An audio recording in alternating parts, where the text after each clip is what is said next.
Hello friends, welcome to Creative Medicine.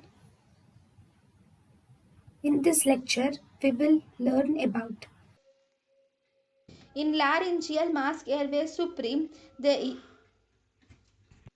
second laryngeal mask airway supreme also contains two tubes. Okay, one for intubation, the other for for gastric deflation or gastric decompression. Now, here placement of laryngeal mask airway is easy, and in the laryngeal mask airway supreme, there is a bite block is also available.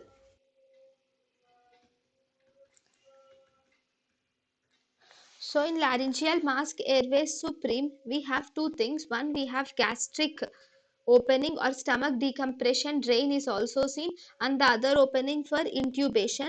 And in the middle here, there will be an outlet for gastric dilatation, and there is one more important thing in laryngeal mask airway is the bite block is present. So three features of laryngeal mask airway: gastric decompression, intubation, bite block, and an outlet for gastric decompression is seen.